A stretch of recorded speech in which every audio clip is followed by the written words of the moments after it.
Archos, who are they, you may ask, and you'd be perfectly in your right to do so.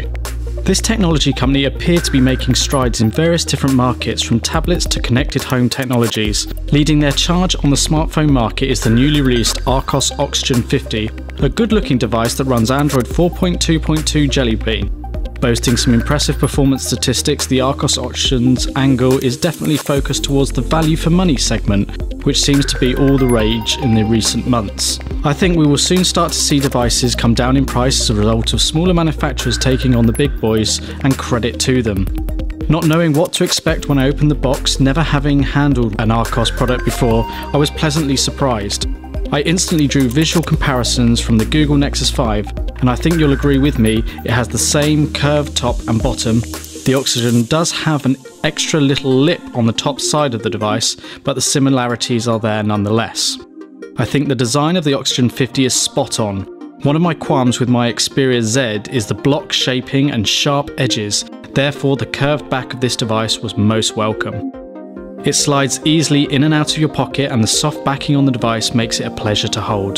The Archos flagship has a front-facing camera located in the top right corner with a flash, which is something we don't see very often. It also has a dual flash on the rear camera, which is located centrally. The menu, back and option buttons are all capacitive on the bottom of the front of the device. They light up when in use. The speaker is located on the back of the device at the bottom left and delivers reasonable sound. Overall, the Oxygen has a very solid build quality. The only area I was slightly concerned about was the SIM card tray cover, which comes out rather easily. This is located on the top of the device next to the 3.5mm headphone jack, which is an ideal location. The on-off button is in the top right edge of the phone, perfectly poised to let your thumb, if you're right-handed, do the pressing of the volume rocker. On the opposite side, easily accessible with your index finger. Finally, the micro USB port is in the traditional place on the bottom of the device, which is where I feel it should be. All in all, everything is where I personally feel it should be. I like the fact that Archos haven't tried to reinvent the wheel and have stuck to making a functional, clean-looking device that does the job and does it well.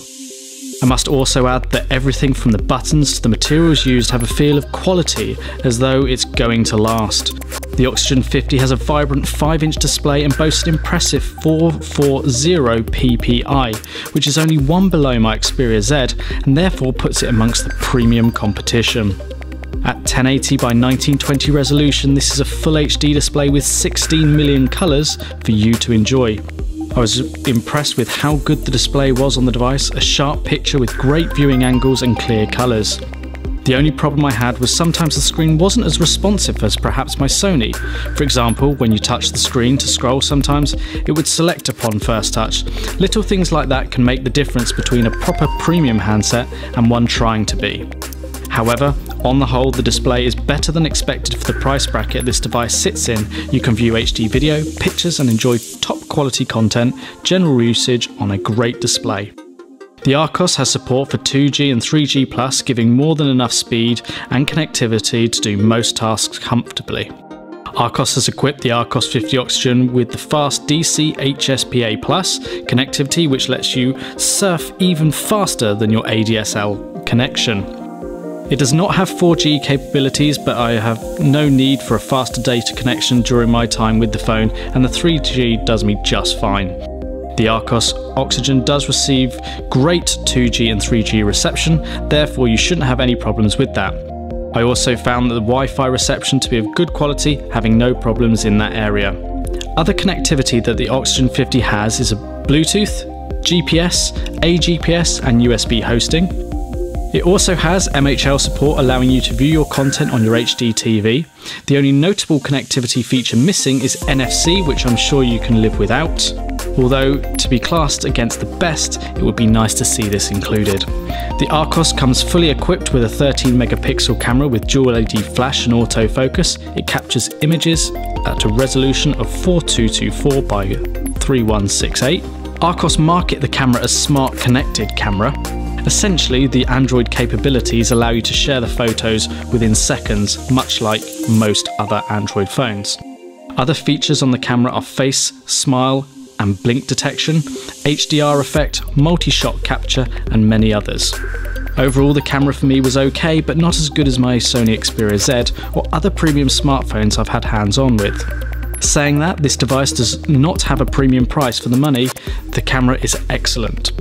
It takes some real quality photos, great colours with crisp and clear edges. The camera works well close up or from a distance. The HDR feature adds richness and depth to the photo. The front-facing camera is a powerful 5 megapixel camera with flash, which is something you don't see on many phones. The battery is adequate and lasts a day quite easily, which is more than can be said for my Sony after 12 months of use. Clearly I can't predict how well it will hold up over time, but at the moment the 2300 mAh battery is absolutely fine. I've been using the phone fairly extensively to ensure I test it properly with regular internet usage and video playback. The device does seem to take slightly longer than average to charge, the reason for which I'm unsure, but most of us will leave our phones on charge overnight anyhow. The Archos 50 comes fully equipped with Android Jelly Bean 4.2.2. This comes as stock Android with a couple of Archos features such as Archos Music and Archos Video. These two applications work well and I select them as my default video and music players. The Archos Music application allows you to store your music in an organised fashion and play tracks. You can also connect to media servers and use shared folders. Archos Video works in a similar fashion and allows you to store and view video media. This application also works well and I did not have any problems using it and found it a good way to organise video content.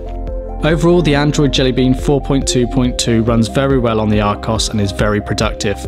Although we are still waiting official confirmation of the price, we estimate it to be around the sub 300 mark. Which, for the same price, you get an HTC One Mini with a less impressive spec sheet and a smaller screen. This gives you an idea of the value for money available in the Oxygen 50. One glance at the Archos spec sheet and you would assume a higher price to be slapped on this device. Value for money is king at the moment and this is up with the best in the category. When you consider the price bracket for this device and take into account the competition it will be up against, it's easy to see how this would be a great option. The camera is above average for the price point and the build quality is on par with many other top manufacturers in my opinion. If I'm honest, I see no reason why I wouldn't use this as my phone. The only sacrifices made for choosing this device is that you miss out on NFC, perhaps a slightly less responsive display, and a few gimmicky features, of course the IP rating as well. Other than that, the device has everything that you would want from a premium handset. A quality camera, a great looking display, solid build quality and great ergonomics. It appears that Archos really have done their homework and done the basics well to produce something that will no doubt turn a few heads and ask the questions of the big boys. The Archos Oxygen 50 was a surprise for me and I wasn't expecting much.